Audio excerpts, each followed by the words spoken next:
What made you interested in wanting to understand these issues? Because as voters, we're basically the shareholders of our own country. And if we're not informed or properly informed, then how can we make good decisions? When did conservatism become something you were interested in, or where you felt more comfortable in terms of your ideology? Because it seems to be cool to be conservative, which is not the case when I was 19 as somebody who was conservative on campus. I think it would be tone deaf not to acknowledge the recent political assassination of Charlie Kirk. Are you willing to share your reflections on what happened and how that may have impacted you personally as well? I'm a lot closer to this than the average person. And, we've had threats. You always hope that the temperature doesn't get quite as hot here in Canada as it does in the United States. I got to see a video that you posted was on the BC Ferries. What were your reflections on that conversation with the BC Ferries CEO? This is a company in China that is literally owned by the Chinese Communist Party. It's a state-owned company, and we're giving them $1 billion, and we're subsidizing it with a low-interest loan. It makes no sense. It's helping the Chinese Communist regime at the expense of Canadian workers. In 2022, you tweeted, "There was no genocide. The Holocaust was a genocide."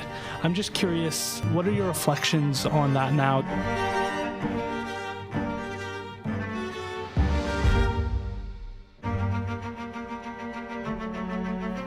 Mr. Gunn, it is an honor to have you on the show today. Would you mind please briefly introducing yourself? Sure. Well, yeah, Aaron Gunn. I'm a member of Parliament now for North Island Powell River. But most people who might be listening or watching this podcast might know me from my documentaries. So have built a reasonably prolific career over all the major social media platforms and produced over 20 documentaries over the past couple of years, some shorter, some longer, on everything from economic issues to resource development issues to maybe most notably the addictions crisis and drug decriminalization and that kind of suite of issues. With 2 documentaries in particular, Vancouver is Dying and Canada is Dying. And but yeah, now I guess I'm just another politician. Can you tell me about going down that journey and starting to document your understanding of what was taking place? Because these issues are so complicated, and you decided to start to document them and try and understand them. What made you interested in wanting to understand these issues? Well, I think I have a natural curiosity and interest in politics and the world around me, so that was organic. And then there came a desire to have an impact and a purpose in society more broadly, and then probably matched with a frustration at what I thought was the media, in many cases, not doing their job to have investigative journalism, real conversations, sometimes tough conversations about certain issues. And so especially like the documentaries that mean the most to me are the ones where I felt that I was providing a voice that wasn't out there. So on the drug issue, I remember when BC, just before COVID and especially during COVID, went through this, drug decriminalization experiment, started to hand out free opioids, what they called safe supply, watching homelessness in my home city where I grew up in Victoria go from almost nothing to horrific tent cities sprouting up everywhere. And we didn't seem to see any narratives questioning the policies of, are we doing this approach of harm reduction, of injection sites, of reducing stigma towards these substances, to handing out free drugs? Is this really the right approach? Or should we maybe be taking a rethink and looking around the world? So that was just one example where I wanted to, and this is actually why, and I've really started listening to your podcast, which I really like, and you create such a service to Canadians, is you are generating debate and generating these important conversations that are essential for our democracy, because as voters, we're basically the shareholders of our own country. And if we're not informed or properly informed, then how can we make good decisions when we go to the ballot box, and how can we set expectations properly for our politicians? So so anyways, that's how I got into it. I went on a little bit of a tangent there, but yeah, it was something I was passionate about, still am passionate about. Interesting. Can I ask, it sounds like the lack of coverage influenced it, but were you politically inclined as you were making the documentaries, or did that start to come about through your understanding of the issues and starting to go, oh, this is a problem here and the current government isn't acting? Or were you going in and going, I know the government's doing a bad job and I'm going to document it? Like, what was your kind of political philosophy development during this period of your life? Yeah, so I had strong political views. I've always had strong political views. there are some documentaries where it was the approach was here's an issue I see in society. I think this government approach is wrong. I believe we should be doing this instead. Let's go create a film to basically almost like you could think of it as like a newspaper op-ed, but in documentary form about why I think this is wrong. And let's talk to people that I've met along my political journey to help kind of narrate that.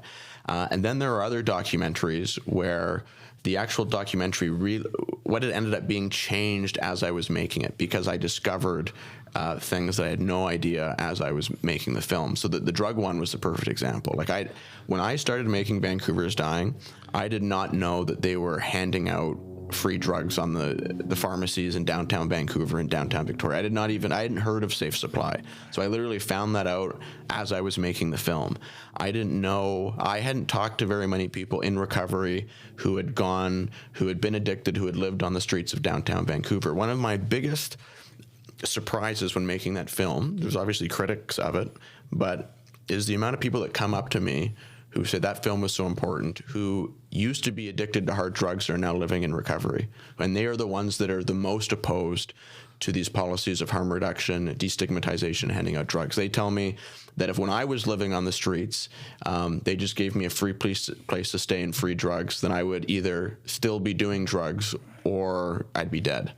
And touring some of these recovery centers, including in New Westminster, the ones they were building in Alberta, it was a really eye-opening experience, and talking to people that are sometimes the frankest and most honest interviews that I engaged with were people that were living on the streets and actively using, because they just tell you what they think, and they don't really care about the repercussions or what anybody thinks of them. Right.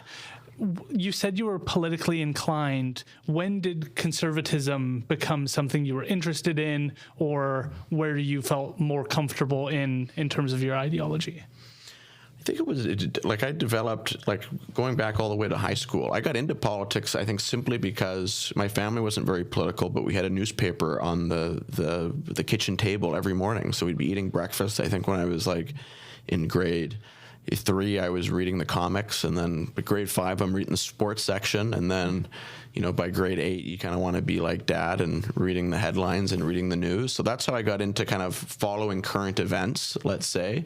And then how I developed kind of a propensity towards conservatism. I think a lot of it goes to how you were probably raised. My grandfather was a really big influence on me. My grandfather, my grandmother, he was a refugee who escaped during the revolution in communist Hungary in 1956. So we heard the stories about, when communism came to Hungary, how their store got taken away from them, just the repressions on basic civil liberties. Similarly, my grandmother growing up in southern Italy, abject poverty, working 7 days a week just to put food on the table so the family of 11 can be able to eat, and any extra food you have, you sell so you can buy the bare essentials like shoes or what have you. And just the whole never complaining mindset, the lack of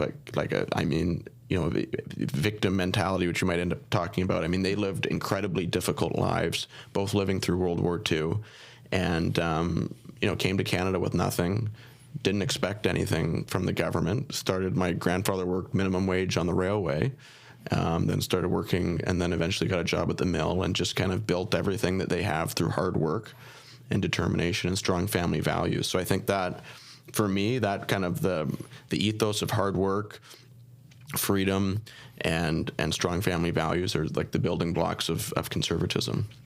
36%, an Abacus poll found, of Canadian young people aged 18 to 29 are considering themselves conservative. And in comparison, only 19% are for the Liberals and 27% for the NDP. So we have now the largest population of conservative young people. Growing up myself, I mean, there's this old saying of, like, if you're not like an NDP or a Liberal when you're young, you're heartless. But if you're not conservative by the time you're old, you're clueless. Mm-hmm. And so there was that old adage, and that seems to be somewhat going out the window with the rise in young people becoming conservative. did you see the writing on the wall on that, or were you just kind of growing up in that and starting to experience that yourself? How does that interact? Yeah, it's quite something to watch. I mean, I'm a millennial, so I've really seen it with my generation, like a huge move towards conservatism. I would say it's reflective of a move towards conservatism in culture. Like to me, like comedy is an important barometer. You've seen, like, I remember stand-up, like all the comedians were like very liberal when I was growing up, and now they've really switched. I feel like at least half of them are, conservative might be the wrong word, but really pushing back against the extremes of like the left, let's say, just to use an overused and simplified term. But it's it's, I guess maybe another way of putting it is it seems to be cool to be conservative, which is not the case when I was 19 as somebody who was conservative at high school and on university campus. So there's been a change. I think a big part of that, maybe, as I'm just kind of thinking on my feet, is that the NDP or the Liberals or the left have become more of the establishment, maybe a bit more authoritarian, like you must act like this, or you're not a good person, or whatever the case may be, where I think conservatism has embraced more of the values of individuality and free speech and free expression and these kinds of things that naturally appeal to younger people. And then I also would say that I feel the economic promise that was handed down from previous generations hasn't really been delivered for younger people. So hard to get into the housing market. Wages aren't rising as fast as the cost of living, and for the most part, if you're a baby boomer and you have your house paid off, you're doing okay. And I think with young people, they feel like things are getting worse and not better. And I think that's the other thing that's really pushed them towards conservatism. When we talk about conservatives and the conservative movement and young people, I think it would be tone deaf not to acknowledge the recent political assassination of Charlie Kirk, the role that he played in encouraging young people to be politically active, to have positions, to defend their positions, and to go on to universities and debate these, where I think it's not controversial to say many young people don't feel like that is the place anymore to debate ideas to the same extent you would have expected all throughout university's history. And I don't want this to be political, but you are a conservative. His viewpoints very much align with the conservative movement, obviously not all of them, but there's a big conversation taking place right now about what that political assassination means, how we should digest that. You're a person who's very much been out in the public eye, been willing to have these tough conversations and interact.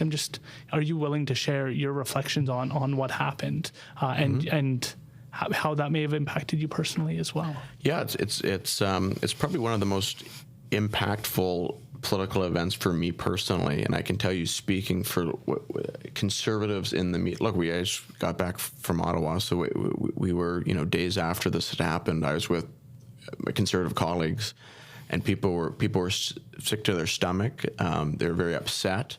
Many of my colleagues had met Charlie Kirk and his family at different events over the past 10 years.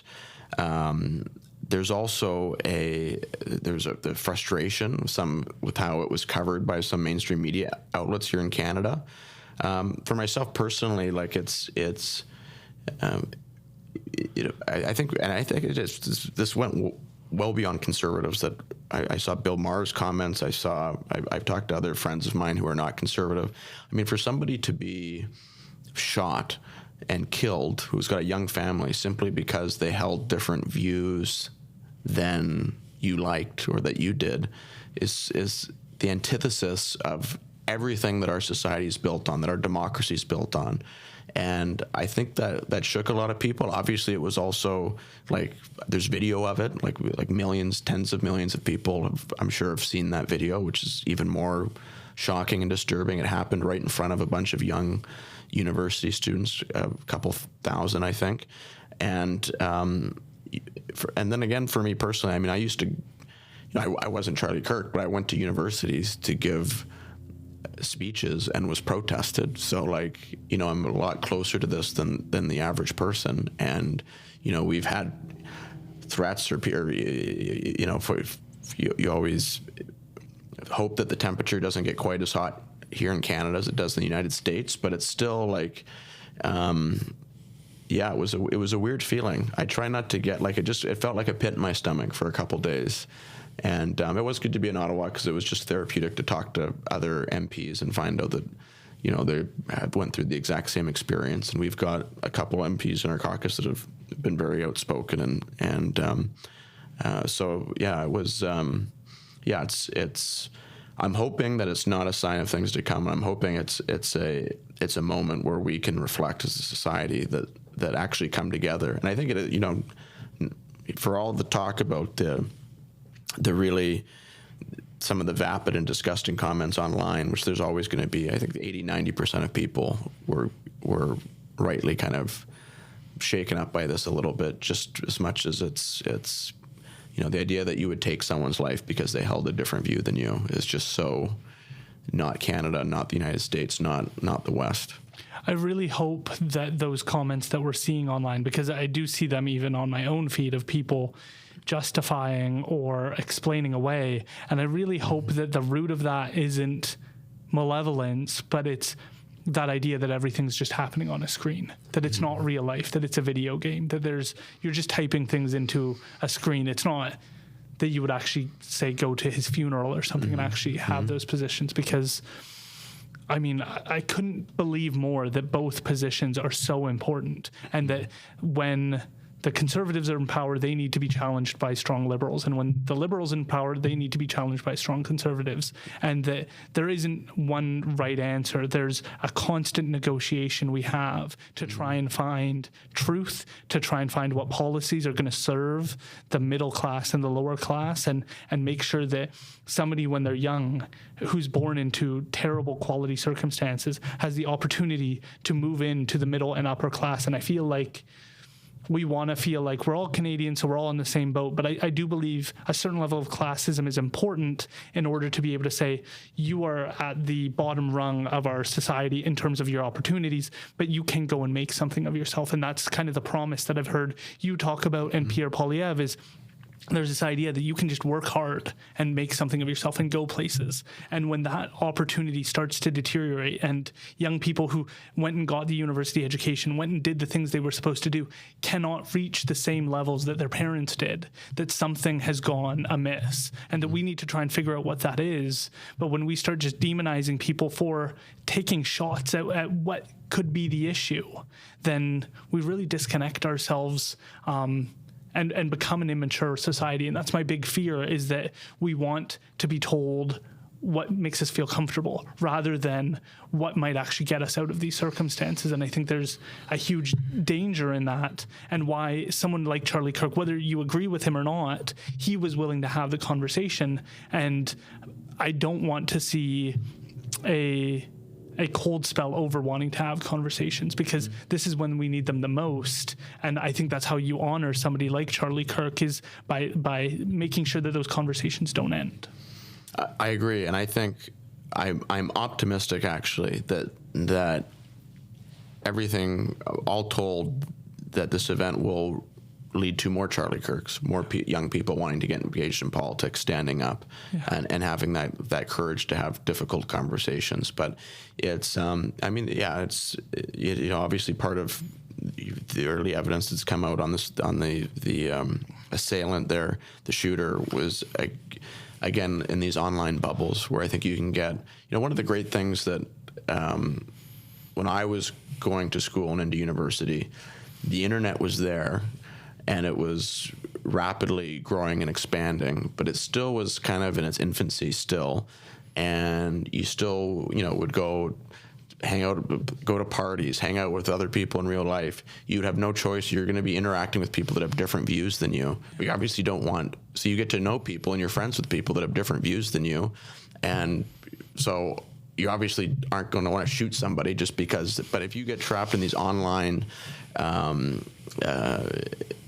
echo chambers where you're just surrounded by people that keep reinforcing an ideology. And if you get in an echo chamber that has a real extreme ideology where that's then constantly reinforcing itself, that's where I think you can become disconnected from reality and then can become potentially dangerous. I agree. Moving forward, I'm curious. Pierre Poilievre has come onto the scene. I think that was during your video documentary period prior to you deciding to run. What influence did he have on you as you were looking at running, and what has it been like to work with him? What are your thoughts on Pierre Poilievre? I probably wouldn't have run if it wasn't for him. So I wasn't planning to run.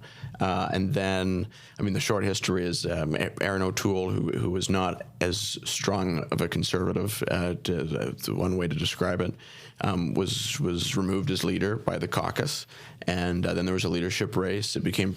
I endorsed Pierre during that leadership race. I went out to one of his events. It also became pretty clear, it came clear to me that he was going to win. And but pretty much soon as after that leadership race had concluded, I talked to him and talked to his staff about potentially running, because you always, with other leaders in the past, if you have someone who's outspoken, that has a big platform of their own, they might view that as a negative, because they just want people that are just going to toe the line, that are just going to not steal any attention away from the leader himself. But to Pierre's credit, he's got such confidence and deserved confidence, such a grasp on the issues, and he actually wants to be surrounded by people that bring ideas to the table, that have their own voice, that have their own platform, who can then reinforce and complement the job that he's already doing. So he encouraged me to run. I think I was the first candidate in British Columbia confirmed. It was a very long wait that then preceded that being a confirmed candidate before the election, which was less fun. But so he's been great to work. It's great to have him back in the House. So now that he's in the chamber leading us. I just had lunch with him the other day, so chatting with him on the issues. He is so laser focused on the issues, on crafting the best set of policies for Canadians. Our biggest problem right now as Conservatives is every time we come up with a good idea and convince a majority of Canadians that this is the way forward for the country, the Liberals just take that idea and then present it as their own, whether it's scrapping the carbon tax, or now they're claiming they're going to bring in bail reform, or they want to build pipelines spontaneously. So these are ideas we've obviously been talking about for a long time. So I guess it's good for the country that they're borrowing the ideas as far as we're concerned. Why do you think he lost his riding? I think he lost his riding just because of, I'm a big believer that in this past election, a lot of the riding by riding discrepancies are explained by demographics. So we had a demographic realignment, and so the riding that he has been changing. It's becoming more, it's a suburb of Ottawa. So it used to be more kind of semi-rural. It's gradually become, as every city expands. Vancouver is no different. Obviously, some areas in the valley used to be heavily conservative. Now they're more of a toss-up or more competitive, just because they've turned into just suburbs of a major city. In the case of Ottawa, those suburbs are, mainly people that are public servants working for the federal government that tend to not vote Conservative. And they thought that the Conservative government was going to cut the public service, which we probably would have, because we had to, which is why the Liberals are now also doing it. But they didn't campaign on that. So that's generally what I think happened. But yeah, you see us do well in some places and not others, and I think it can be explained away by the biggest change, you can look at the average age of a different riding through Statistics Canada, and that lines up pretty well with how the different trends. Of course, the other thing that happened in his riding is the NDP vote collapse. So I don't have the numbers in front of me, but the NDP went from like 12 to 1 or something like that.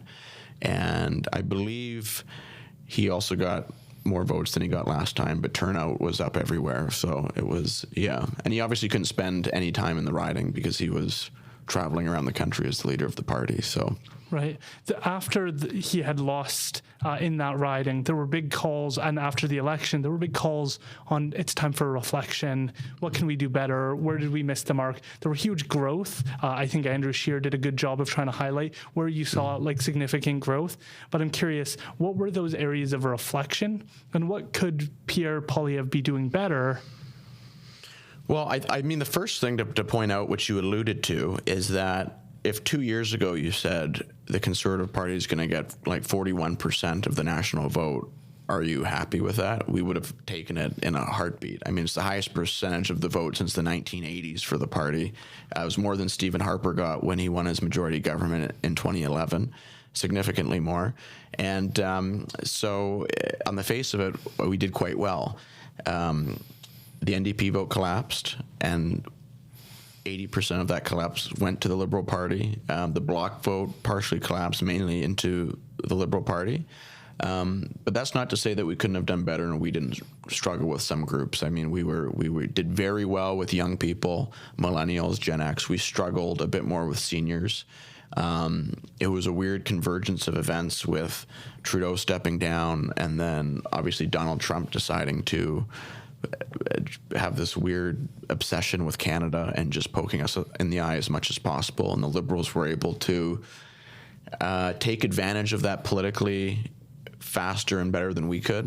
And I think in hindsight, maybe we would have reacted a bit differently. But Pierre, to his credit, like, he wanted to focus on the issues that we could control as Canadians, that we saw as the federal government's failure over the past 10 years. So whether it's on crime, whether it's on the addictions crisis that killed 50,000 Canadians, whether it's housing prices that have got completely out of control, whether it's the highest inflation in 30 years, now we see unemployment starting to tick back up, whether it was failing to get any major national resource projects, almost any major national resource projects built, whether it's doubling the national debt in 10 years, which is completely unsustainable, and spending more money on interest payments than we do on our entire military, which was also in probably the worst state than before World War II. So we wanted to focus on the issues, and the Liberals, I guess, to their political credit, were able to just kind of, I think, virtue signal on stuff that was happening in the States that was completely outside of our control, and was able to capitalize on a collapsing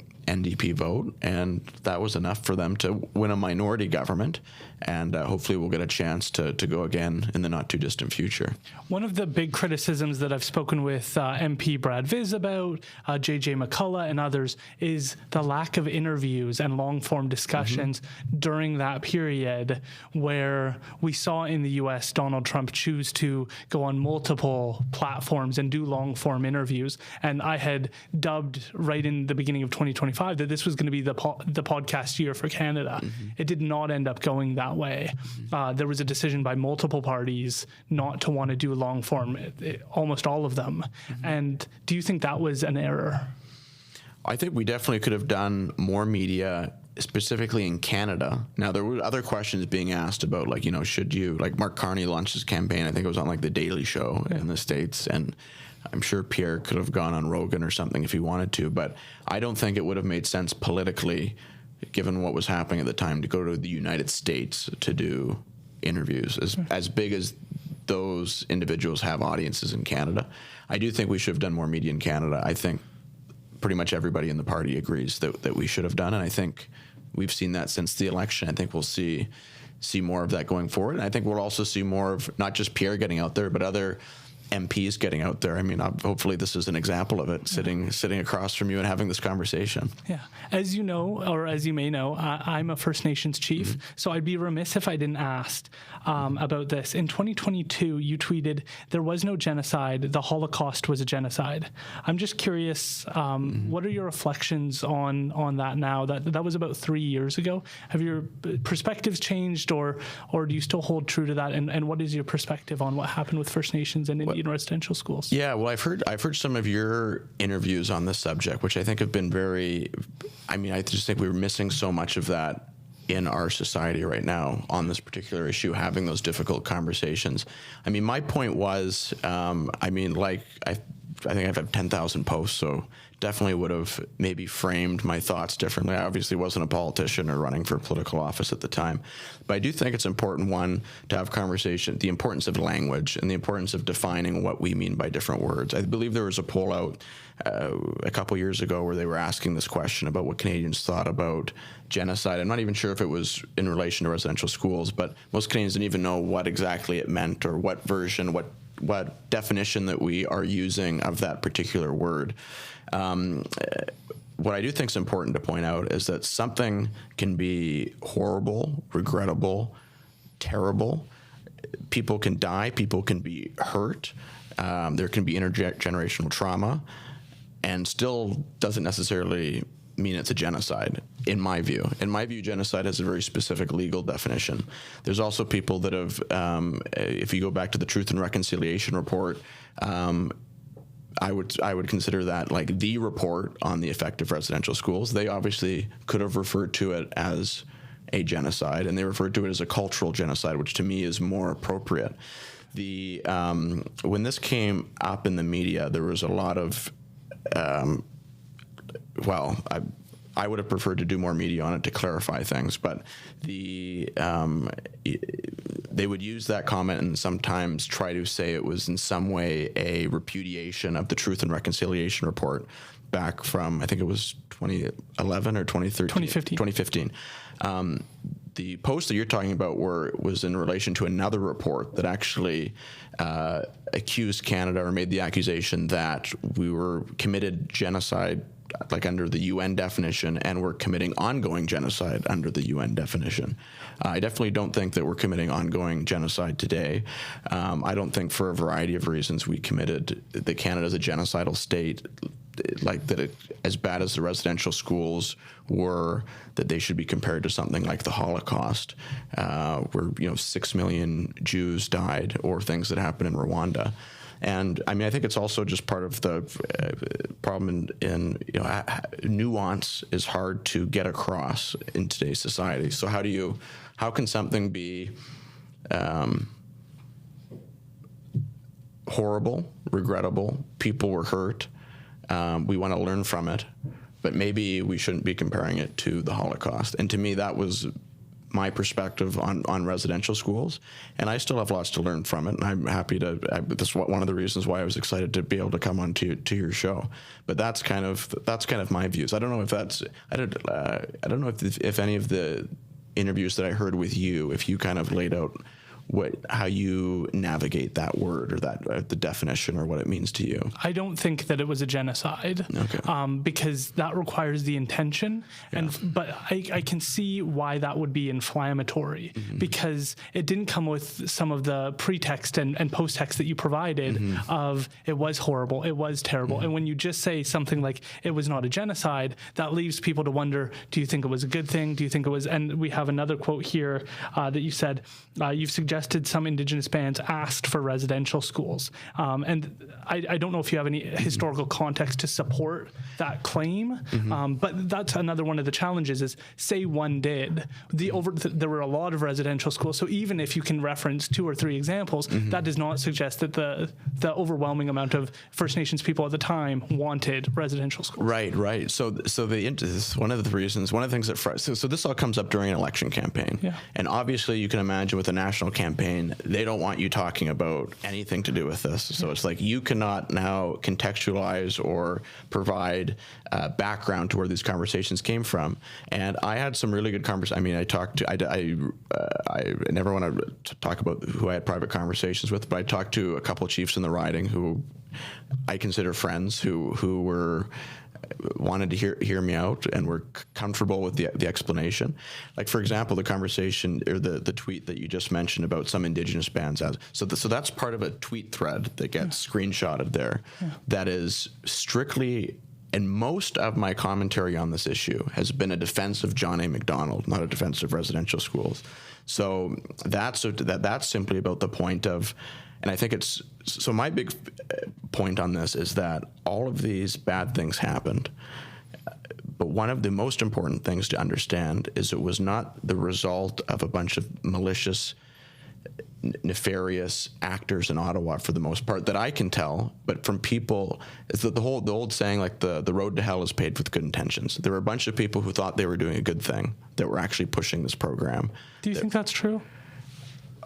Well, from we have some you must have seen some of these quotes from Sir John A. Macdonald. Not all of them were, I've got the best of intentions here. Lots of them were calling us savages and saying we need to get these people out of the savage home, put them in these schools. The whole point of the residential school system, because in speaking with Frances Widdowson, her point was like, like in other countries, like in a communist country, they actually had priests go into the communities and educate and support. And that had a different effect because the culture culture was able to continue. But Canada didn't take that approach. They pulled the children out of their community, put them in schools surrounded by people who told them what to do. And that resulted in the absolute destruction of the culture.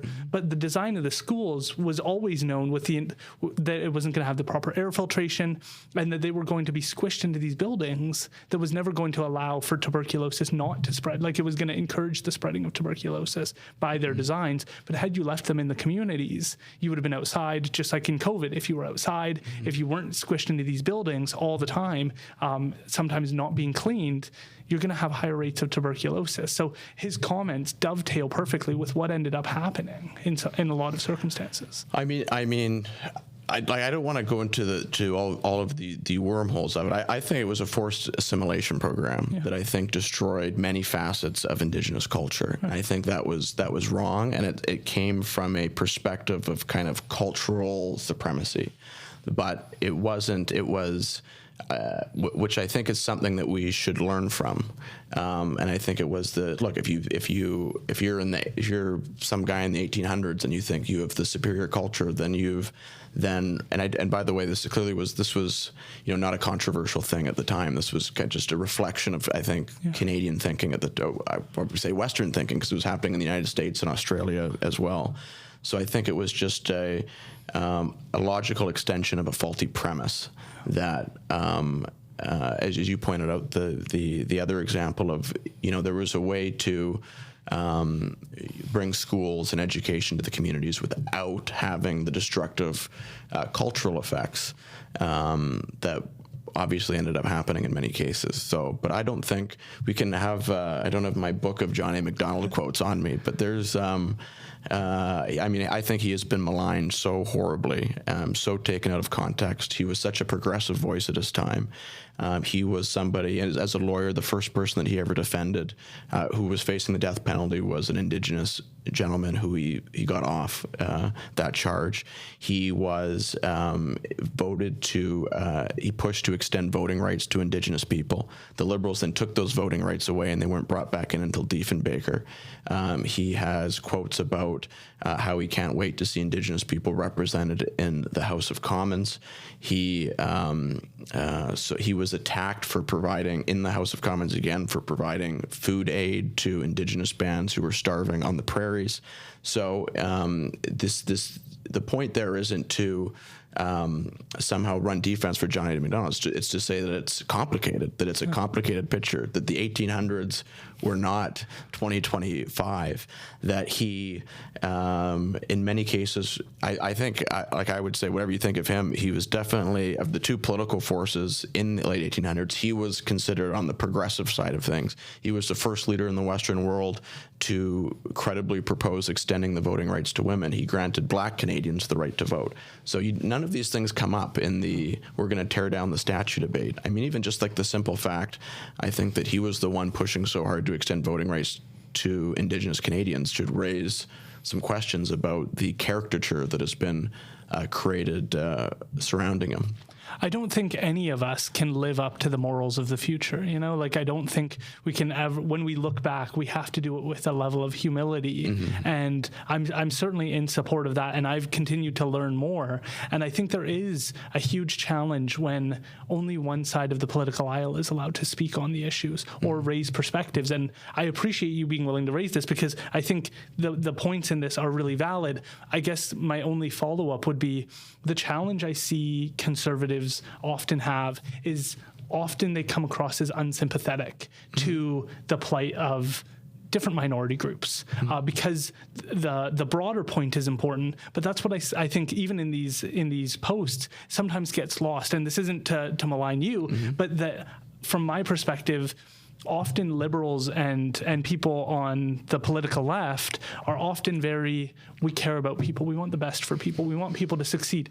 And I think that's still something that conservatives believe in, but it's perhaps not what they lead with. And the context of other pieces that would bring the temperature down and allow people to hear some conservatives gets lost when those other pieces aren't mentioned or commented on. Do you think that's a fair assessment? Yeah, I mean the Liberals are much better at leading with emotion. I mean, I think that for me though, it frustrates me because I think we've had 10 years of a very emotional public policy based on signaling virtue but not delivering results, and to me that doesn't improve people's lives. Yeah. I mean, the first documentary I filmed was it was called "Do All First Nations Actually Oppose Pipelines?" So that's when I was interviewing Ellis Ross up in Kitimat, people from I'm trying to remember, this is now 5 years ago, but basically all the First Nations. I think it was Skintyee Nation in Burns Lake, basically all along the Coastal GasLink pipeline route.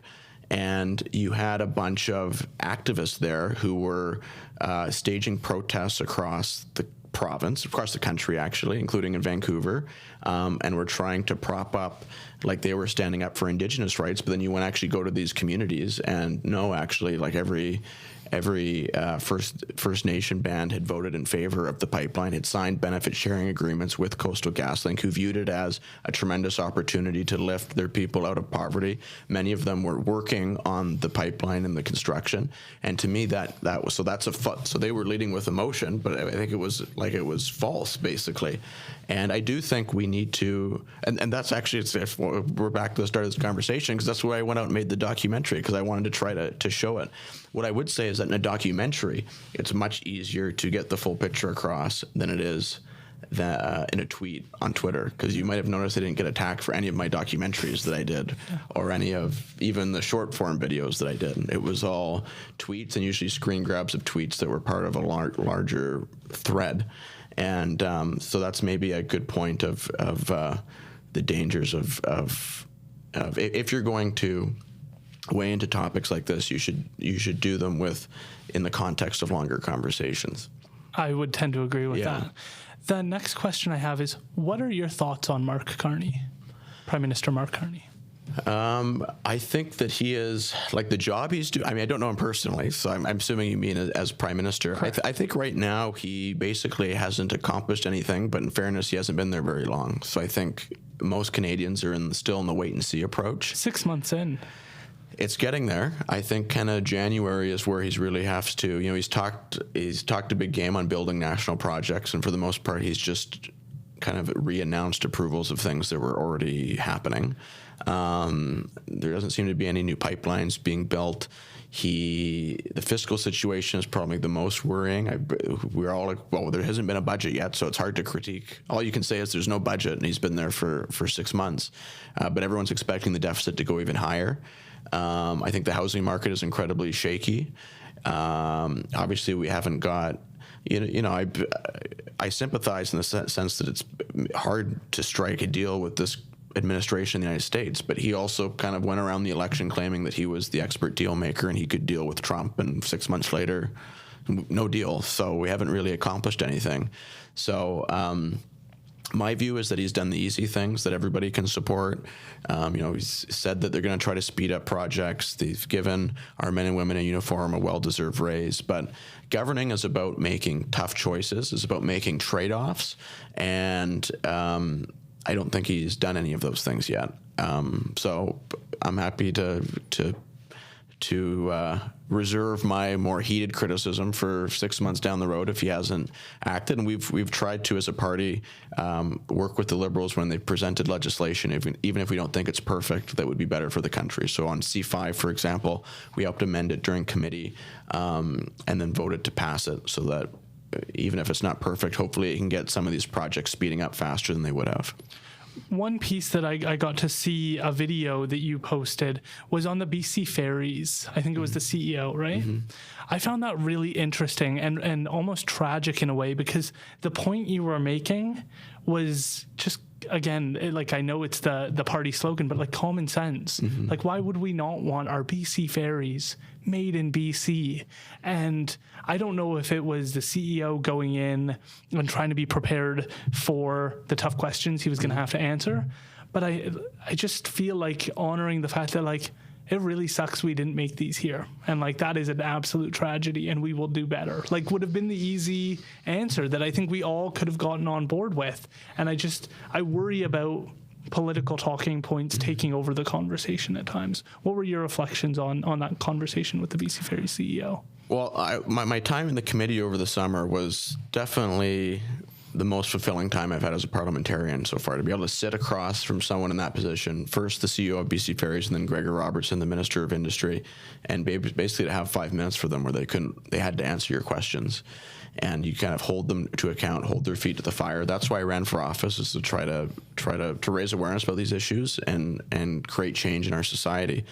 I think the BC Ferries decision, I think it shows, first of all, it shows a lack of long-term strategic thinking in this country. I mean, we had some of the commentary who basically said, we need these, the ferries are almost at capacity, like we need these right away. And it was like, well, the ferries they're replacing are 40 years old, so why are we just deciding here at the last seconds? Or we have to build them in China because we can't wait 5 years to build our ship, or 10 years to build our shipbuilding capacity up here in Canada.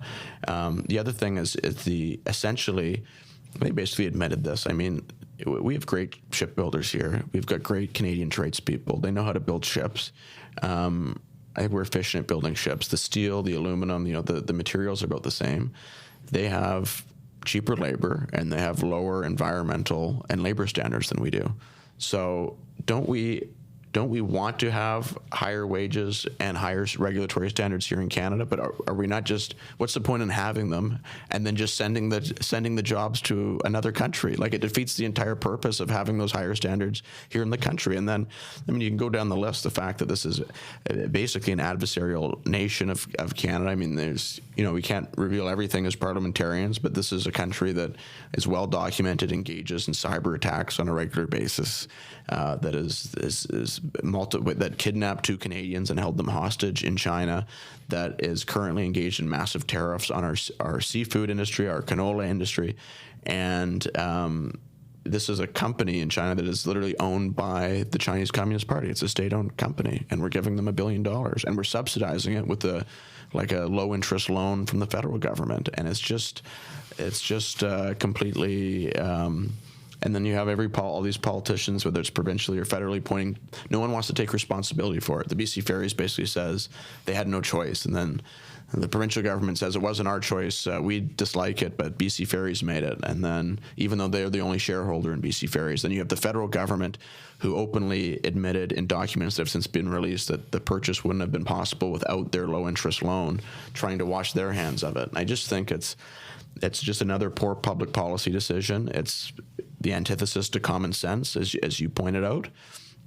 And I think also ignorant of the new kind of geopolitical reality that we're entering. I mean, if things in the world are becoming more competitive, China built something like 6% of the world's ship by displacement like 20 years ago, 25 years ago. Now it's 50%. That wasn't an accident. That wasn't China just is so good at building. That is a decision by the Chinese state government to create a state-owned industry to corner the shipbuilding market by undercutting everybody so that they have that shipbuilding potential. And this is an industry that is obviously dual military civilian applications, and their primary objective is to one day take back Taiwan. So, I mean, and we're basically subsidizing it with a loan. So it's just, to me, it makes no sense. It's helping the Chinese communist regime at the expense of Canadian workers, Canadian companies, and Canadian industrial capacity. May I close by asking about what does this next year look like from your perspective? You guys are back sitting in the House. What is your role? How do you hope to continue to bring your voice to the House of Commons? Well, my role is obviously to be first and foremost a loud voice for the constituents of my riding, to be a loud voice for common sense within the party, within the House of Commons, to keep making videos. We've done a couple in the summer, but once the offices are all kind of running very smoothly, I want to get back out and doing that concurrently with being in the House of Parliament. And also never forgetting, having that sense of humility, which you mentioned, which we don't have enough of in our society, and also just continuing to be acting with, it's an honor to be elected by your fellow constituents, to go there in one of the oldest continuous democracies in the world, to stand in these in the chamber where so many people have stood before you, to do the best that you can to guide the democracy on its right path, and to deliver for constituents, for people that are I think for too long in this country, just the average Canadian, I mean average in like in a positive way, who pays their taxes, who works hard, who raises their family, who follows the law, but isn't part of any special interest group, has kind of been forgotten and sent to the back of the bus. And I think those are the people that we should be putting first. They're the foundation of the country. And I think that's, when we're shaping public policy, that's the person I think first and foremost about. Somebody that's so busy with their own life, just trying to make ends meet, make that mortgage payment, raise their kids, get them to hockey or soccer, whatever the case may be, that, you know, they almost don't want to tune into politics.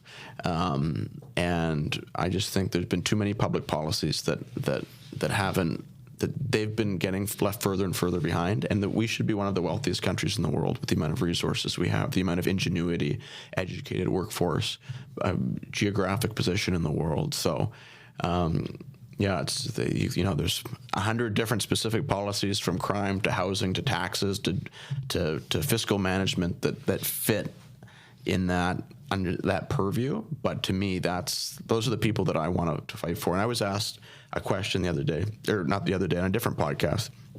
I said, what does populism mean for you? To you? Everyone throws around this word populism. The first thing I said was, first of all, I hate words like that because it means something different to different people, and it's kind of the weaponization of language, which has always been part of politics. But when I think of kind of populism, or how I would like to view it in a positive light, is that when I interact with a voter who might be a plumber, an electrician, or a waitress, or a school teacher, or a nurse, or a paramedic, is that I enter every conversation with the humility that I have more to learn from them than they have from me. And that's what I think makes a good representative, and that's what I'm aiming to do. That's what I strive to do. And I have a very big riding, so it's a lot of work, but I think we'd all be better off as Canadians having more of those conversations and going in with an open mind. Doesn't mean you're going to agree.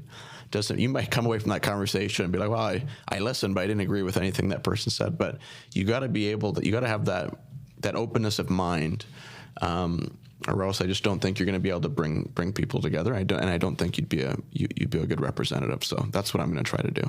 How can people follow your work? You can follow me on YouTube, Instagram, Facebook, and X. I guess are the 4 places I am. I think if you just type in my name into Google, that's probably the fastest way to track me down on all those or into the apps themselves, and or at aarongunn.ca. But yeah. Member of Parliament Aaron Gunn, it has been a privilege to speak with you today. I think one of the things that gives me the most hope is, again, no talking points, no angling, no repeating certain slogans.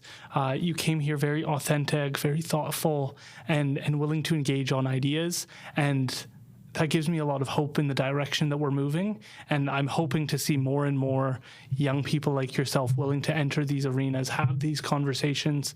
And I think the most interesting part in having the opportunity to speak with you was that you started learning about the issues prior to talking about them. You started to, you had your own political perspectives, which is natural and normal, but you were willing to go and look into things. And you might think, and I think this is changing, it used to be, say, a retired doctor would run for a member of parliament and go see what they could do. But as the landscape's gotten more complicated and the issues have gotten more complicated, we have individuals like yourself trying to understand the issues before they put their foot in the political arena so that they can actually go in and do something because they've seen those front end. They're not living in the suburbs, having no idea what people in poverty are living like. You're going and investigating those things and bringing that to the House of Commons so that it is actually a thoughtful debate based on what's actually happening, not on what people think's happening, because British Columbia often feels like it's being left out of the conversation. And the fact that you're doing these documentaries, capturing what's happening from your perspective, and then bringing that back, I think is just a sign of the political evolution we're going through. And so it's been a privilege to get a deeper understanding of how that all came about. Well, it's been a privilege to talk to you, and I hope that as I'm representing my constituents in the House of Commons, I won't have as much time. I'm going to still try to do some videos and some journalism as a member of Parliament, but hopefully shows like yours can continue to take off. You've given such a valuable service back to Canadians to have these conversations, to have these debates. It's so much. I can tell you, it's not like most conversations in the mainstream media, and my only regret is that I couldn't have done it sooner. So thank you so much for having me. It's really a pleasure, and we got to get Pierre on the show so I can I'll put in a good word. The honor is all mine. Thank you for being willing to drive out and make the time, because I'll say this in closing, it's much more Conservatives who are willing to accept the offer and come on the show and have tough conversations than I'm seeing from the left. It's not that I'm not inviting them. It's not that I'm not willing to engage with them. It's that they seem to be less interested in getting into the complexity of certain topics. That doesn't mean that it's zero, but it's far less than I'd like to see. So again, just really appreciate you being willing to share your time. Yeah.